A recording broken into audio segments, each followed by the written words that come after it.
Radio Sucesos 101.7 FM presenta su noticiero Sucesos con Milton Pérez y Verónica Larrea. Un periodismo libre para una democracia plena. Los hechos y las opiniones de los sucesos que marcan nuestro tiempo.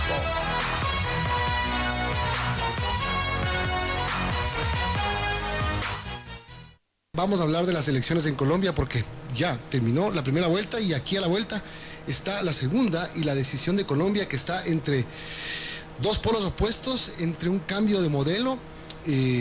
Ana María Serrano, periodista ecuatoriana que reside en Colombia desde hace muchos años, está con nosotros para conversar de este tema. Hola Ana María, gracias por acompañarnos, buen día. Dicen que el discurso del domingo en la noche es el que empieza a marcar la campaña de segunda vuelta. Y se vieron dos cosas, así como están los candidatos, se vieron dos cosas diametralmente opuestas. Petro en un discurso de masas y Rodolfo Hernández en la cocina de su casa. Hola Milton, qué gusto, gracias por el espacio. Bueno, sí, tal vez las formas son diferentes. Cómo han venido manejando las campañas estos dos candidatos que llegan a esta segunda vuelta electoral, que será el 19 de junio, es decir, tenemos apenas 18 días para terminar esta larguísima campaña electoral que se ha adelantado aquí en Colombia.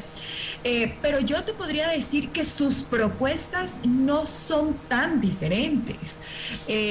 La propuesta que tiene Gustavo Petro con la propuesta de Rodolfo Hernández no llegan a ser tan distantes. Y aquí vienen a jugar varias cosas, ¿no?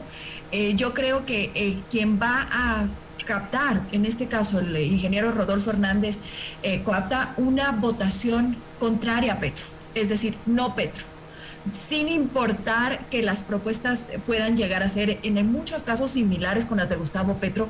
Hay un gran porcentaje de la población, un 23.91%, que es el porcentaje que se llevó Federico Gutiérrez, que no quiere a Petro. Es decir, es un voto en contra de Gustavo Petro. Si bien dicen que el uribismo quedó enterrado en estas elecciones, pues puede ser una de las lecturas que se dé. Yo creo que otra de las lecturas es que se formó un gran movimiento que es en contra de Gustavo Petro, y a eso es a lo que se tienen que enfrentar estos dos candidatos. ¿Tú no ves opción de que Gustavo Petro pueda ser el nuevo presidente de Colombia? Es decir, en tu criterio, porque todo puede pasar el día de la elección, 19, pero Petro llegó a su techo y los 5 millones de votos de Fico son absolutamente endosables para Hernández. A ver, creo que... Tú decías, nadie que votó por Federico Gutiérrez, perdón Ana María, nadie que votó por Federico Gutiérrez va a votar por Petro. Pues mira, si el voto se mantiene ordenado y disciplinado, la votación de Federico Gutiérrez tendría que ser para Rodolfo Hernández, porque es un voto absolutamente opuesto a Gustavo Petro. Y si tú ves en sus filas, te dicen que cualquier cosa menos Petro.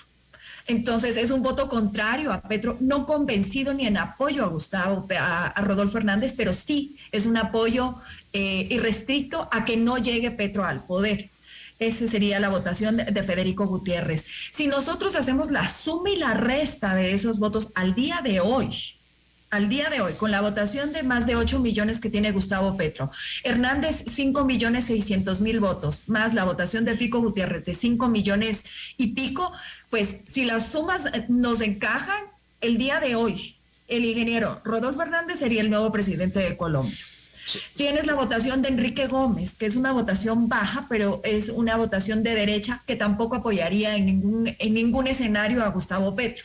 Y tienes un 4.8%, que es la votación de Fajardo, quien quedó en el cuarto lugar, que esa votación yo te diría que se va a dividir.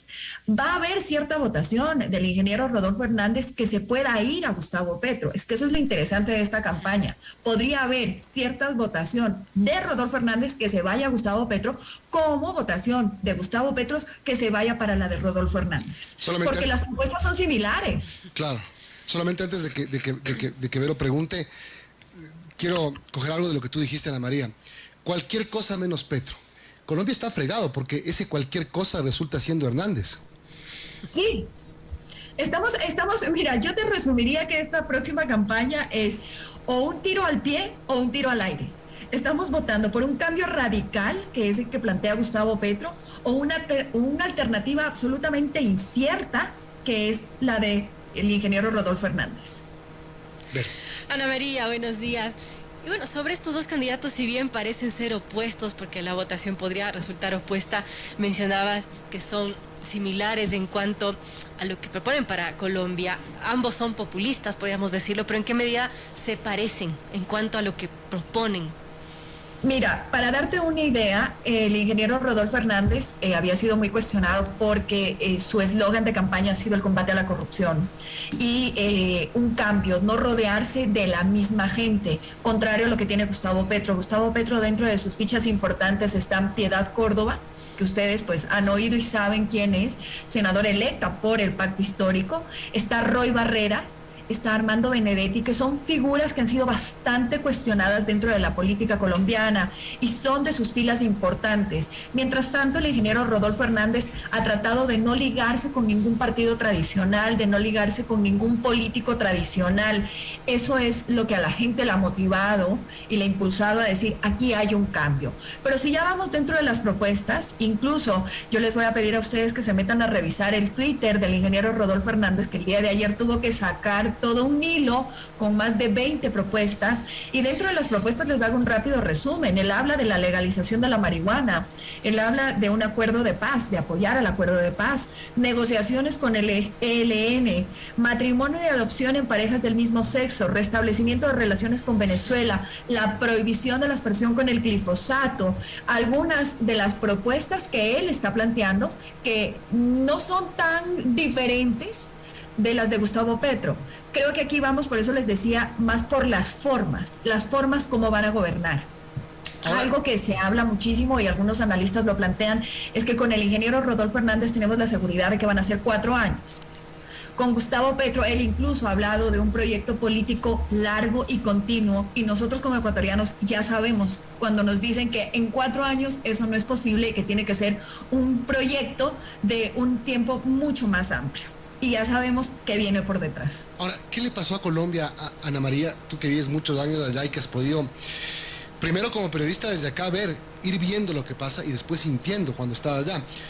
¿Por qué te digo qué le pasó a Colombia? Que está al frente de un giro a la izquierda, al socialismo del siglo XXI, después de haber soportado 50 años de una guerrilla marxista, de todas las ideas que venían desde Venezuela, desde el chavismo, que las combatió fuertemente, no solamente el gobierno de Colombia a su turno, Uribe a su turno, Santos, ahora Duque, y el mismo pueblo colombiano. ¿Qué le pasó a Colombia que está a punto, o que tiene una muy seria posibilidad de elegir un presidente de ese lado ideológico? ¿Tanto cansó la tradicional política colombiana? Yo creo que los partidos políticos se han encargado y han hecho un desgaste en la ciudadanía, y no únicamente en Colombia, creo que en Latinoamérica, y lo hemos visto. La política se desgastó, quienes ocuparon sus filas no cumplieron ni las expectativas ni se han comportado a la altura de lo que el electorado estaba buscando. Pero a eso súmale una desigualdad con unos niveles de pobreza muy altos que se han venido profundizando después de la pandemia. Existe una inconformidad, hay un desencanto, y quienes han sabido leer eso son quienes van frente a esas instituciones y frente a ese combate de la corrupción. La pandemia creo que fue un detonante importante, y con lo que tú decías, yo creo que hay que reconocer el trabajo que hizo el expresidente Andrés Pastrana, y el excelente trabajo que hizo en su momento el presidente Álvaro Uribe Vélez. Creo que desconocer esa historia o esa parte de la historia en Colombia es injusto, pero Milton, también tenemos que hablar que gran parte del electorado que está acudiendo a las urnas no vivió esa transición, no vivió lo que era no poder salir de sus ciudades, no vivió lo que era tener las bombas en las calles o cerca, o ver a su familia destrozada. Es una generación que ya vino después de Álvaro Uribe, cuando ya había una mayor seguridad, cuando se había podido recuperar en algo al país. Viene entonces Juan Manuel Santos, y Juan Manuel Santos, como sabemos, pues es elegido como la continuidad de Uribe, pero ni bien entra al poder, hay una ruptura radical con Álvaro Uribe, y Santos es quien arranca todo el tema de los acuerdos de paz. Importante, y yo creo que esto poco se habla. Cuando nosotros, y hablo con nosotros como Colombia, pero yo no voto acá realmente, pero cuando Colombia acudió a las urnas, acuérdate tú que el no fue el que ganó en el plebiscito sobre los acuerdos de paz. Fue el no el que se llevó ese triunfo y después fueron las cortes aquí en el país quienes dieron el aval y permitieron que se haga la implementación de los acuerdos de paz. Increíble, así es. Hablando de Ecuador y Colombia, Ana María, y somos vecinos, somos tan cercanos, a tu criterio, ¿qué presidente le convendría más a nuestro país?